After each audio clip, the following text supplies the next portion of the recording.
This is NBC Television.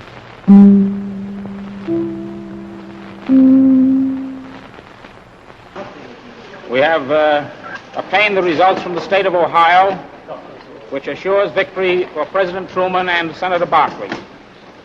With Ohio's 25 electoral votes, President Truman and Senator Barkley will have a total of 266 votes in the Electoral College. This is the minimum figure necessary for victory. This figure, however, does not take into consideration the very favorable trends still developing in California, Colorado, Idaho, and Nevada. The final Truman-Barkley total will reach and exceed 279 electoral votes. It marks a tremendous victory for American labor.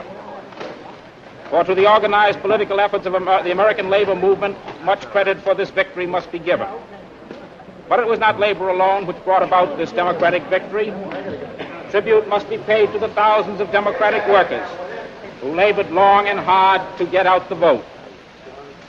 And most of all, tribute for this victory must be paid to all of the American people, working men, farmers, professional men and civil servants, businessmen, and the millions of housewives who helped swell the democratic vote.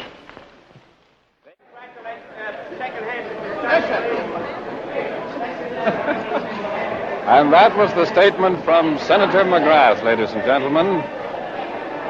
The Democratic Party has returned victorious. President Truman, the elected president. The House and Senate apparently conclusively now in Democratic Party hands. That's the story. Perhaps you can see Senator McGrath, his young son David, Mrs. India Edwards, and other people prominent in Democratic Party circles posing for the photographers. The constant cry, just one more picture, please. Smile, Senator. Please, Mrs. Edwards, one more. A scene of riotous, happy, very, very happy reporters, Democratic Party workers, and everyone present here at this time. Happy because, mainly because it's now all over. Well, we've had it.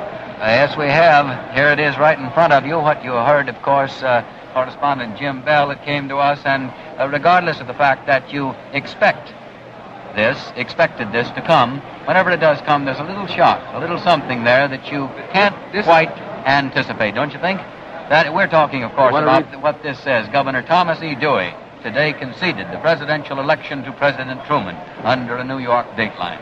And the time was 11:17, though the telegram was sent at 10:50. Sent at 11:10, I think Jim Bell said, at the very moment that Howard McGrath, just a few moments later, Howard McGrath made his victory statement under that big portrait of President Truman with his little 12-year-old son beside him. I think we ought to comment just a little bit, too, on the very thing we were all talking about here. That is the picture, the comparison of the pictures, victory and defeat. The crowd, Senator McGrath, and the sudden switch to the Republican headquarters, not a soul there, which, of course, is as to be expected, I suppose, in defeat. But again, there's always a little shock. As Ben said, that was one of the great political pictures of all time. That's right. That moment when the camera swept to that empty rostrum. And there was nobody there. Nobody there but the American flag and emptiness. And then finally Bob Stanton waiting, and then nobody came, and you get the news secondhand. By the way, there must be, obviously, terrific chagrin. If you picture the situation in the Dewey thing, when twice he has come so close, in the third closest, and now one of the probably the second closest election of all time. Now, there is the official text of that telegram has just been handed to us by Jim Stevenson. The text of the telegram that Dewey sent to President Truman conceding the election. My heartiest congratulations to you on your election. Every good wish for a successful administration. I urge all Americans to unite behind you in support of every effort to keep our nation strong and free and to establish peace in the world. Now, at the moment that Senator McGrath made his announcement and that Governor Dewey conceded, actually, where Senator McGrath said that with Ohio's 25 electoral votes, the Truman-Barkley ticket had a total of 266, which was necessary, and that they would go to 279 or more. At that moment, President Truman and Senator Barkley were running 304 electoral votes, more than Senator McGrath claimed. Of course, they won't hold that. I don't mean to infer that, but he made a safe statement. Did you notice, we just had that picture of the tabulation, the tote board and the rest, how the activity is suddenly over? Well, I feel this way story. personally. Maybe I'm just expressing a personal slant. But to see this, perhaps the most stunning political reverse, And the most stunning dramatic, political surprise, most fabulous in the history of great political movements of the world. And when you see the restrained glee of the Democratic headquarters and the unabashed sadness, emptiness of the Republican quarters, I feel as one individual a sense of humility at having witnessed a titanic struggle, very, very bitterly and bravely fought. Titanic exhibition of democracy in action again. Well, gentlemen, if you'll set aside your politics, whatever they may be, and if the people who have been good enough to stay with us all this time will put theirs aside, I think we can all agree on one thing, that not politically, but looking at it from a news standpoint, this is a marvelous news story. One of the great news story of all time. Right. What a lucky thing that three little fellows like us on this new and tremendously growing thing like television with this Life NBC team had a chance to play a part in it. It's a great privilege, and I think we ought to thank the people who have been good enough to be with us through conventions and through an election. You know whom we've got to thank for this story? The American people. No question about that. Let's wrap it up then, at least at this point. The President of the United States re-elected is Harry Truman, Vice President There he Alden is on our Barclay. screen.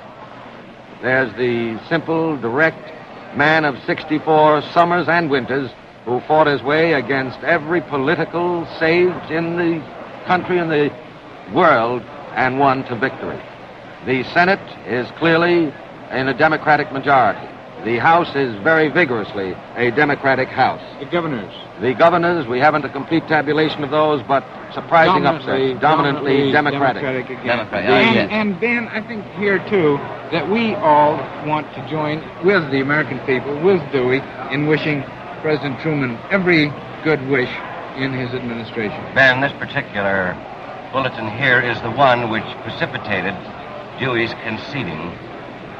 And Ohio was the payoff. victory statement. Ohio was the payoff. Oh, well, let's read that. I think that's good. If that's the one that precipitated that statement, then Ohio, 9,560 polling places out of 9,710. Truman, 1,435,095. Dewey, 1,421,345. There, ladies and gentlemen, is the information we're informed, which upon reaching Governor Dewey caused him to concede. And there is our tally board with the latest figures going up. Ben, you were wrapping it up here. I think that was an excellent idea. Go right ahead, will you? Well, just as you were at that point.